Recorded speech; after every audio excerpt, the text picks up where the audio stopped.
పాకిస్తాన్ సందేహాలకు Bharat super clarity ఇచ్చేసింది. అయినా దాయాది దేశానికి మాత్రం అనుమానం తీరట్లేదు. ఎప్పటికైనా భారత్ చీల్చి చెండాడుతుందని తెలుసు. అందుకే సందర్భం వచ్చినప్పుడల్లా కాశ్మీర్ అంశాన్ని లేవనెత్తుతూనే ఉన్నారు. తాజాగా పాక్ జర్నలిస్ట్ ఇదే చేశారు. కాశ్మీర్ సమస్యను అమెరికా ప్రెసిడెంట్తో మాట్లాడి సాల్వ్ చేస్తారా అంటూ భారత విదేశాంగ మంత్రిని అడిగారు. అయితే మంత్రి జైశంకర్ ఇచ్చిన సమాధానానికి షాక్ అయి కంగుతింది. ఇంతకీ ఏం జరిగింది? జైశంకర్ ఏమన్నారు? కాశ్మీర్ సమస్యకు పరిష్కారం ఎలా వస్తుందని చెప్పారు? దీనిపై పాకిస్తాన్ ఎలా స్పందించింది? కాశ్మీర్ స్టోరీకి క్లైమాక్స్ ఇదేనా?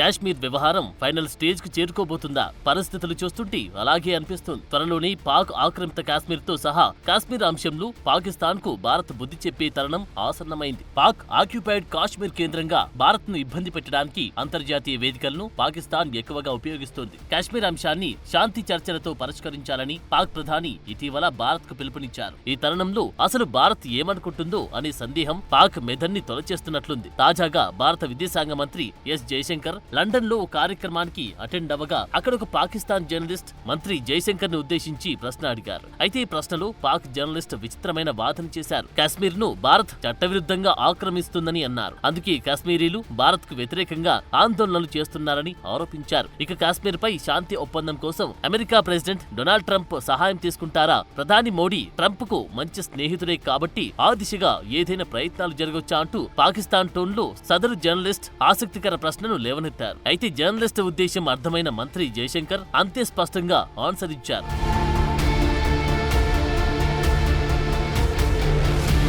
లండన్ కు చెందిన థింక్ ట్యాంక్ చాథమ్ హౌస్ లో జరిగిన ఈ కార్యక్రమంలో కాశ్మీర్ సమస్యకు పరిష్కారమేంటనే అంశంలో మంత్రి జైశంకర్ టిట్ ఫర్ టాట్ లా సమాధానమిచ్చారు. భారత ప్రభుత్వం ఇప్పటి వరకు కాశ్మీర్ విషయంలో చాలా మంచి పనులై చేసిందన్నారు. అలాగే కాశ్మీర్ లో ఇప్పటికే చాలా సమస్యలు పరిష్కరించామని తెలిపారు. అందులో మొదటి అడుగు ఆర్టికల్ 370ని తొలగించామని, కాశ్మీర్ లో వృద్ధి, ఆర్థిక కార్యకలాపాలు, సామాజిక న్యాయాన్ని పునరుద్ధరించడం రెండవ అడుగని, భారీగా పెరిగిన ఓటింగ్ తో ఇటీవల ఎన్నికలు నిర్వహించడం మూడవ అడుగన్నారు. ఇక విరుద్ధంగా పాకిస్తాన్ ఆక్రమించిన కాశ్మీర్ లోని దొంగిలించిన భాగాన్ని భారతదేశానికి తిరిగిచ్చిన తర్వాత కాశ్మీర్ సమస్య పరిష్కరించబడినట్లే అని జైశంకర్ స్పష్టం చేశారు. ఇదే అంతా ఎదురు చూస్తున్న భాగమని, పీఓకే భారత్ ఆధీనంలోకి వచ్చేస్తే కాశ్మీర్ సమస్య పరిష్కరించబడుతుందని నేను మీకు హామీ ఇస్తున్నాను అని వెల్లడించారు. Look, on Kashmir, actually we have done, I think, a good job solving most of it. I think removing Article 370 was one step number one. Then restoring growth and economic activity and social justice in Kashmir was step number 2. Holding elections, which were done with a very high turnout, was step number 3.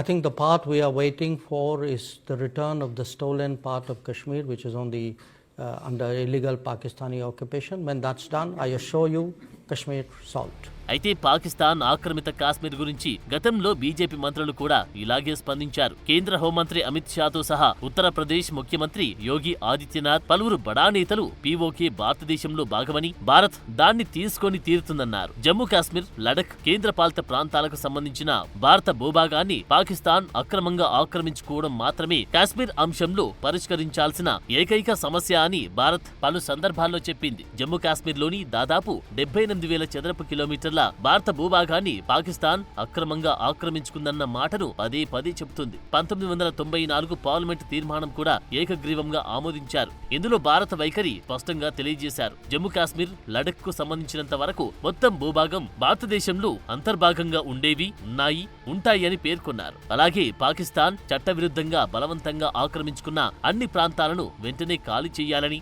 ఈ తీర్మానం పిలుపునిచ్చింది.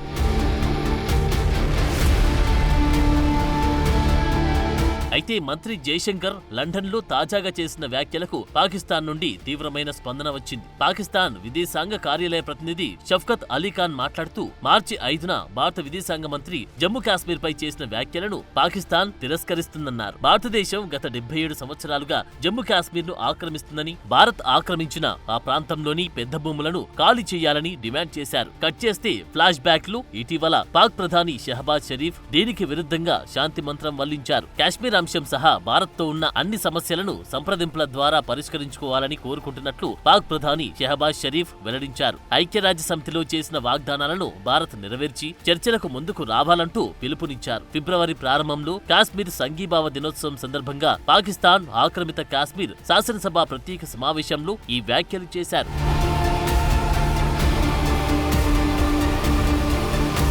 కాశ్మీర్ యావత్తు భారత భూభాగమని మంత్రి జైశంకర్ చెప్పడం కొత్తేమీ కాదు. పాకిస్తాన్ ఆక్రమిత కాశ్మీర్ భారతదేశంలో భాగమని ప్రతి భారతీయ రాజకీయ పార్టీ పీఓకే భారతదేశానికి తిరిగి వచ్చేలా చర్యలు తీసుకోవడానికి కట్టుబడి ఉందని చెప్పారు. ఆ మధ్య న్యూఢిల్లీలోని ఢిల్లీ విశ్వవిద్యాలయంలో విద్యార్థులతో జరిగిన సంభాషణలో కూడా జైశంకర్ దీన్ని స్పష్టం చేశారు. పీఓకే గురించి భారత పార్లమెంట్ తీర్మానం విస్పష్టంగా వెల్లడించిందని, అది మా జాతీయ నిబద్ధత అని తెలిపారు. అలాగే ఆగస్టు 2019లో కాశ్మీర్లో ఆర్టికల్ 370 రద్దు పాకిస్తాన్ ఆక్రమిత కాశ్మీర్ సమస్య గురించి ప్రజలు ఆలోచించేలా చేసిందన్నారు. అయితే పీఓకే భారతదేశంలో భాగమనే విషయాన్ని ప్రజలు మర్చిపోయేలా చేయడానికి చాలా ప్రయత్నాలు జరిగాయని, దాన్ని భారత్ ఎప్పుడు గుర్తుకు చేసుకుంటుందని, పీఓకే తిరిగి స్వాధీనం చేసుకునే ముందు భారత ప్రజలకు దాన్ని మళ్లీ గుర్తుకు చేస్తూనే ఉంటామన్నారు. అయితే దేశానికి స్వాతంత్ర్యం వచ్చిన తొలినాళ్లలో పాకిస్తాన్ ను ఈ ప్రాంతాన్ని ఖాళీ చేయమని చెప్పలేకపోవడమే పరిస్థితిని ఇక్కడి వరకు తెచ్చిందని కూడా బీజేపీ మంత్రులు ఆరోపిస్తున్నారు. ఇంటికి మంచి సంరక్షకులు లేకపోతే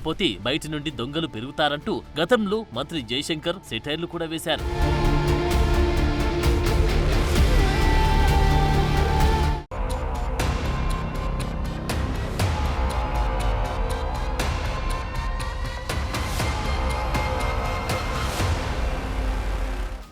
భారత్ ఎప్పటి నుంచో పాకిస్తాన్ కు ఇలాంటి క్లారిటీనే ఇస్తూ వచ్చింది.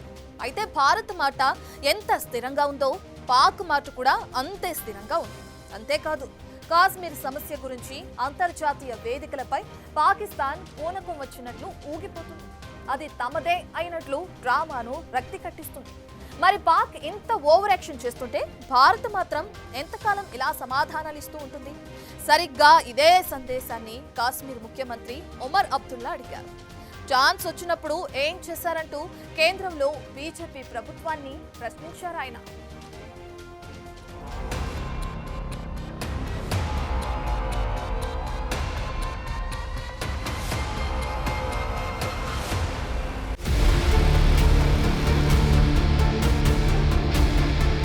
స్వతంత్ర భారతదేశం నుండి విడిపోయి స్వతంత్ర దేశంగా ఏర్పడిందే పాకిస్తాన్. తర్వాత నాటి జమ్మూ కాశ్మీర్ మహారాజులు ఈ ప్రాంతానికి భారత రక్షణ కావాలని కోరారు. తర్వాత పరిణామాల్లో పాకిస్తాన్ తన బుద్ధి చూపించింది. తూర్పు పాకిస్తాన్ అంటే బంగ్లాదేశ్ తో పాటుగా కాశ్మీర్ ను కూడా భారత్ నుండి విడగొట్టడానికి శతవిధాలా ప్రయత్నించింది. ఇప్పటికీ ప్రయత్నిస్తూనే ఉంది. స్వతంత్రం వచ్చిన తొలినాళ్లలోనే కాశ్మీర్ ను ఆక్రమించుకోవడం మొదలుపెట్టింది పాక్. అందులో భాగంగానే కార్గిల్ యుద్ధం కూడా జరిగింది. అయితే ఈ ఆక్రమిత భాగాన్ని భారత్ పాకిస్తాన్ ఆక్యుపైడ్ కాశ్మీర్ అని పిలుస్తుంటే పాకిస్తాన్ మాత్రం దాన్ని ఆజాద్ కాశ్మీర్ అంటూ పేర్కొంది. ఏది ఏమైనప్పటికీ కాశ్మీర్ నుండి కొంత భాగం పాకిస్తాన్ దొంగిలించింది అన్నది వాస్తవం. అయితే దొంగిలించబడిన దాన్ని తిరిగి సొంతం చేసుకోవడం యజమాని హక్కు. దీన్ని పక్కన పెట్టి నువ్వు దొంగిలించింది తిరిగి ఇచ్చేయమని దొంగని అడగడం హాస్యాస్పదమని అంటున్నారు కొందరు. మంత్రి జైశంకర్ లండన్ చాథమ్ హౌస్ లో చేసిన వ్యాఖ్యలు కూడా అచ్చం ఇలాగే ఉన్నాయని కామెంట్లు వినిపిస్తున్నాయి.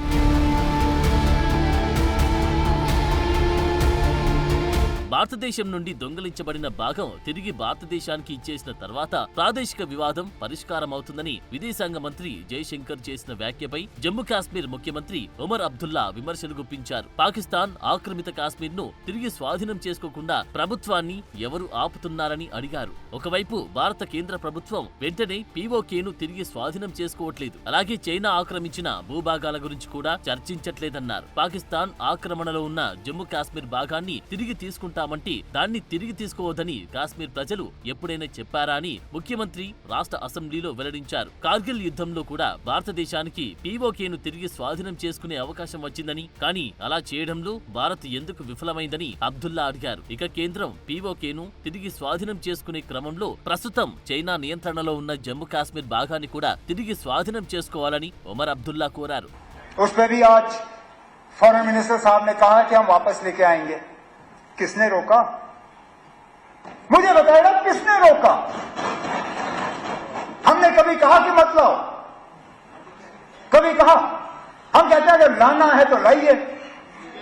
अच्छा, यहां पे तकरीरों में कांग्रेस को आड़े हाथों लिया गया. आपने हाजी पीर छोड़ा, आपने ये छोड़ा, आपने वो छोड़ा. खुद बताइए ना, जब करगिल का वार हुआ क्या वापस लाया? वो मौका था ना, लाते. मौका मिल गया था, बहाना था आपके पास. पाकिस्तान ने हमला किया था, अगर लाने का इतना शौक था उस वक्त लाते. नहीं लाए, चलिए कोई बात नहीं, उस वक्त नहीं हो पाया. आज अगर ला सकते हो लाइए ना. हम में से कौन सा ऐसा है जो कहे ना लाए? ला सकते हो तो लाइए. लेकिन उसके साथ साथ जब आप वो नक्शा देखते हो ना जम्मू कश्मीर का, उसमें जम्मू कश्मीर का एक हिस्सा पाकिस्तान के पास है, ठीक, लेकिन एक हिस्सा चीन के पास भी है. उसकी बात क्यों नहीं होती? నిజానికి కార్గిల్ యుద్ధం సమయంలో పీఓకేను తిరిగి స్వాధీనం చేసుకునే అవకాశం భారత్ కు వచ్చింది. అప్పుడు పాకిస్తానీ ముందు భారత్ పై దాడికి దిగింది. కాబట్టి అదే వేడిలో భారత్ పీఓకేని తిరిగి స్వాధీనం చేసుకోవడానికి ఇష్టపడితే ఇప్పుడు సమస్య ఇక్కడి వరకు వచ్చేది కాదు. అప్పుడు కూడా కేంద్రంలో బీజేపీ ప్రభుత్వమే ఉంది. వారిని ఆపే వాళ్ళు కూడా లేరు. కానీ అలా జరగలేదు. కార్గిల్ వరకు వెళ్లారు, కానీ అంతకు మించి లోపలికున్న భారత భూభాగాన్ని ఎందుకు స్వాధీనం చేసుకోలేకపోయారు? ఈ ప్రశ్న జమ్మూ కాశ్మీర్ సీఎం ఒమర్ అబ్దుల్లా మాత్రమే అడిగింది కాదు. గతంలోనూ ఎంతో మంది ప్రశ్నించారు. ఇది పక్కన పెడితే జమ్మూ కాశ్మీర్ మ్యాప్ లో కొంత భాగం చైనా కూడా ఆక్రమించుకుంది. ఇదిప్పుడు చైనా నియంత్రణలోనే ఉంది. అయితే దీని గురించి కేంద్రంలోని మోడీ ప్రభుత్వం ఎందుకు మాట్లాడదని సీఎం ఒమర్ అబ్దుల్లా ప్రశ్నించారు.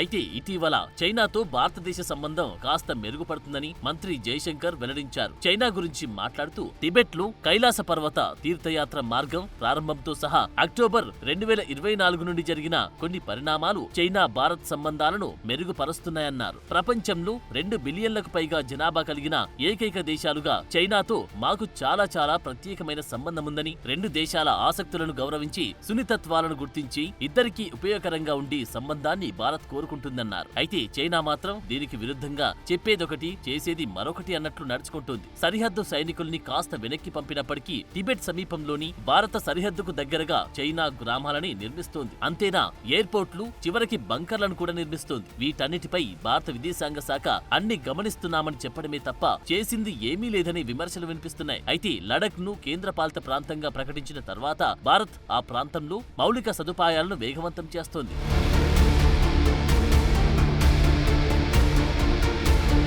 ఏది ఏమైనప్పటికీ గత దశాబ్ద కాలంలో భారత్ కు సరిహద్దు దేశాల వ్యవహారంలో ప్రతికూల పరిస్థితులే ఎదురయ్యాయి. మాల్దీవుల నుండి నేపాల్ వరకు ఒక రకమైన సమస్య ఉంటే శ్రీలంక, బంగ్లాదేశ్ల నుండి మరో రకమైన ఇబ్బందులు ఎదురవుతున్నాయి. ఇక పాకిస్తాన్, చైనాలు సందు దొరికితే భారత భూభాగాన్ని ఆక్రమించుకోవడానికి సరంజామాలు రెడీ చేసుకుంటూనే ఉన్నాయి. ఆర్థికంగా భారత్ పరుగులు పెడుతుంటే, రక్షణ రంగంలో అభివృద్ధి సాధిస్తుంటే, ఇంకోవైపు నుండి చైనా సహాయంతో పాకిస్తాన్ రెచ్చిపోతూనే ఉంది. చైనా నుండి భారీగా ఆయుధాలు కొనుగోలు చేస్తూ భారత్ ని ఛాలెంజ్ చేస్తోంది. ఇలాంటి పరిస్థితుల్లో భారత్ మాటలు చెప్పడాన్ని దాటి ఏదైనా చెయ్యాలనే కామెంట్లు ఎప్పటి నుండో వినిపిస్తున్నాయి. మరి భారత్ దీనికి పరిష్కారం ఎలా సాధిస్తుందో చూడాలి.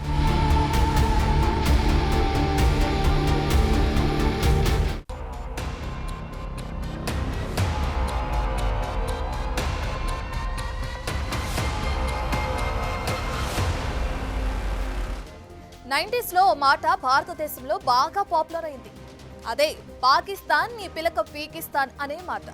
ఇలా శత్రు దేశాన్ని మాటలతో ఎదుర్కొన్నంత మాత్రాన దొంగతనానికి గురైన ఆస్తి తిరిగి రాదు. కాబట్టి ఈ దిశగా ఏదైనా చర్యలు అవసరమన్నది కొందరి వాదన.